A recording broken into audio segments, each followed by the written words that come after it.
ইরানি পতাকায় মোড়া কফিন ধীরে ধীরে এগিয়ে যাচ্ছে তেহরানের রাজপথ ধরে। গ্রীষ্মের দাবদাহে শহর উত্তপ্ত, কিন্তু মানুষের ঢল তার চেয়ে উত্তপ্ত। লাখো মানুষ যেন একই ছন্দে নিঃশ্বাস নিচ্ছে। কোথাও কান্না, কোথাও স্লোগান, কোথাও মুষ্টিবদ্ধ হাত। শোকের মিছিলে প্রতিবাদের ভাষা মিশে গেলে দৃশ্য এমনই হয়। মানুষের সমুদ্রের ভেতরে কালো পোশাকের ঢেউয়ে উপরে উঠে আসছে মুষ্টিবদ্ধ হাত।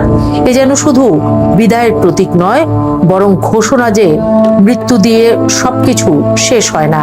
এটি ইরানের সর্বোচ্চ নেতা আয়াতুল্লাহ আলী খামেনি ও তার পরিবারের জানাজার দৃশ্য। টানা ৩৬ বছরের শাসনের সমাপ্তি ঘটেছে ফেব্রুয়ারির ২৮ তারিখে। যুক্তরাষ্ট্র ও ইসরায়েলের প্রথম হামলাতেই তিনি শহীদ হন। কিন্তু এখানেই গল্প শেষ নয়, বরং এখান থেকে আরেকটি গল্প শুরু হয়। ৭ দিন ধরে ইরানের ৫টি শহর জুড়ে চলবে এই শেষ যাত্রা। শতাধিক দেশের প্রতিনিধি উপস্থিত হয়েছেন। পাকিস্তানের প্রধানমন্ত্রী তাজিকিস্তানের প্রেসিডেন্টের পাশে হেঁটেছেন। আর্মেনিয়া ও জর্জিয়ার নেতারাও এসেছেন। ইউরোপের সাম্রাজ্যবাদ বিরোধী কর্মীদের একটি অংশ কোনো সরকারি আমন্ত্রণ ছাড়াই হাজির হয়েছে। তাদের বক্তব্য, ইতিহাসের যে মোড়ে পৃথিবী দাঁড়িয়ে আছে সেখানে তারা নিজেদের অবস্থান স্পষ্ট করতেই এসেছে। কফিনটি কুম শহর থেকে ইরাকের নাফাজ ও কারবালা হয়ে শেষ পর্যন্ত মাশহাদে পৌঁছাবে, যেখানে ইমাম রেজার মাজারের পাশে দাফনের পরিকল্পনা করা হয়েছে। একটি প্রশ্ন এখানেই উঠে আসে। পৃথিবীর এক অংশ এই দৃশ্য দেখে আবেগ আপ্লুত হচ্ছে, আরেক অংশ দেখছে বিরক্তি কিংবা অবজ্ঞা নিয়ে। একই ঘটনা, অথচ দুই রকম ব্যাখ্যা। তাহলে সত্যটি কোথায়? পশ্চিমা সংবাদ মাধ্যমের একটি বড় অংশ বলছে, পশ্চিমা নেতাদের অনুপস্থিতি প্রমাণ করে ইরান আন্তর্জাতিকভাবে একঘরে। তাদের ভাষ্যে এই বিশাল আয়োজন মূলত রাষ্ট্রীয় প্রচারণা। তারা এটিকে ধর্মতান্ত্রিক শাসনের বৈধতা টিকিয়ে রাখার শেষ চেষ্টা হিসেবে তুলে ধরছে। পশ্চিমা দেশের গণমাধ্যমের খবর পড়লে ও শুনলে মনে হয় লাখো মানুষ বুঝি সরকারি নির্দেশে রোদে দাঁড়িয়ে আছে শোডাউন হিসেবে। রাষ্ট্রের ক্ষমতা অনেক কিছু করতে পারে, কিন্তু কোটি মানুষের অনুভূতি লিখে দিতে পারে এমন বিশ্বাস রাখতে হলে মানুষের মনকে খুবই সস্তা জিনিস ভাবতে হয়। আর তেমন ভাবে উপস্থাপন করতে চাচ্ছে পশ্চিমা মিডিয়া মোগার্ড। গ্লোবাল সাউথের বহু দেশের কাছে এই দৃশ্যের অর্থ সম্পূর্ণ ভিন্ন। তাদের কাছে এটি কেবল একজন নেতার জানাজা নয়, বরং বহু দশকের রাজনৈতিক স্মৃতির পুনরাবৃত্তি। সেই স্মৃতি ১৯৫৩ সালের অপারেশন অ্যাজাক্সের, যখন সিআইএ ও MI6 মিলে ইরানের গণতান্ত্রিকভাবে নির্বাচিত প্রধানমন্ত্রীকে সরিয়ে পশ্চিমা তেলের নিয়ন্ত্রণ পুনঃপ্রতিষ্ঠা করেছিল। সেই স্মৃতি ৮০ দশকে সাদ্দাম হোসেনকে অস্ত্র সরবরাহের। সেই স্মৃতি ২০০৩ সালে ভুয়া তথ্যের ভিত্তিতে ইরাক আক্রমণের। সেই স্মৃতি লিবিয়ার ধ্বংস এবং সিরিয়ার দীর্ঘ বিপর্যয়।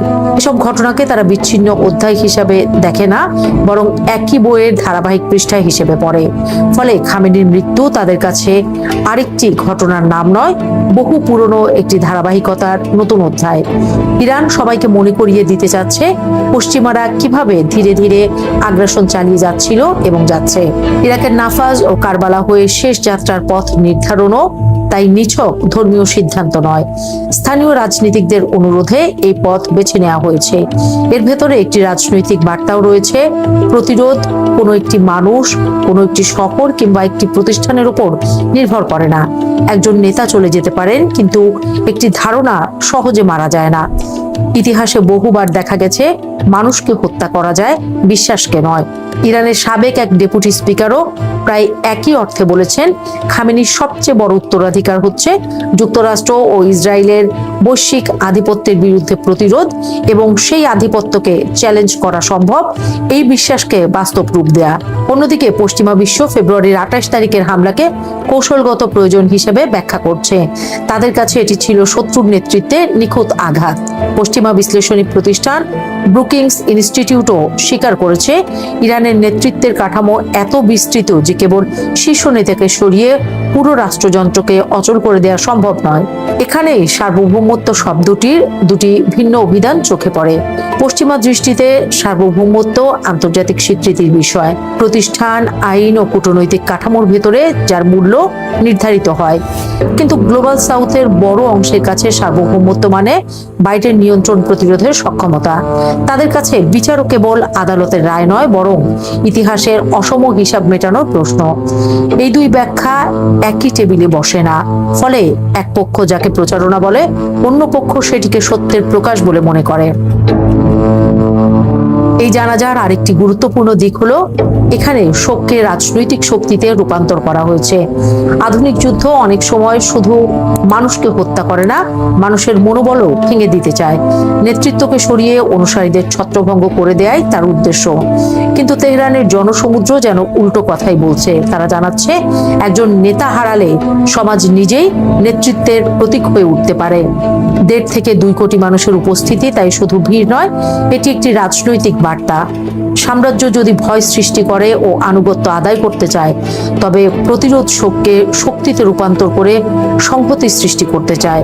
ফলে প্রতিটি শোকাহত মানুষ নিজেকে বৃহত্তর প্রতিরোধের অংশ বলে ভাবতে শুরু করে।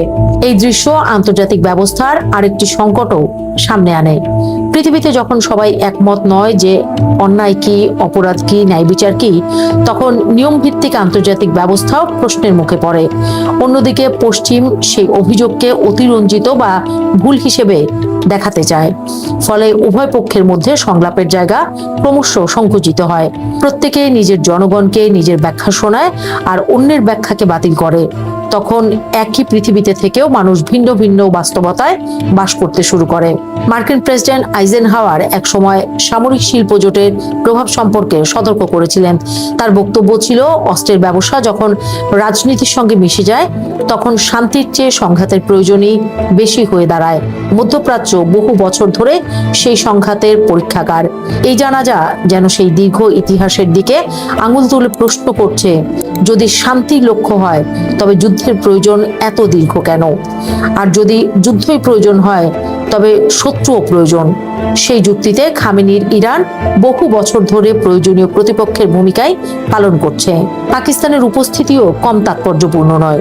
ওয়াশিংটন ও তেহরানের মধ্যে মধ্যস্থতায় ইসলামাবাদের গুরুত্বপূর্ণ ভূমিকার কথা আলোচনায় এসেছে। এপ্রিলের যুদ্ধবিরতি এবং জুনের সমঝোতা স্মারক তৈরিতেও তারা সহায়তা করেছে। অথচ সেই দেশের প্রধানমন্ত্রী এখন তেহরানে দাঁড়িয়ে সেই নেতাকে সম্মান জানাচ্ছে যাকে যুক্তরাষ্ট্র করেছে। কেউ এটিকে দ্বিচারিতা বলবেন, কেউ বাস্তববাদ। কিন্তু আন্তর্জাতিক রাজনীতিতে নীতির পাশাপাশি স্বার্থও একটি স্থায়ী চরিত্র। রাষ্ট্রগুলো প্রায় একই সঙ্গে বহু সম্পর্ক বজায় রাখে।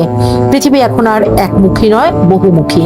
সবশেষে এই জানাজা কেবল একজন মানুষের বিদায় নয়, এটি একটি আয়না। সেই আয়নায় পৃথিবী নিজের বিভক্ত মুখটি দেখেছে।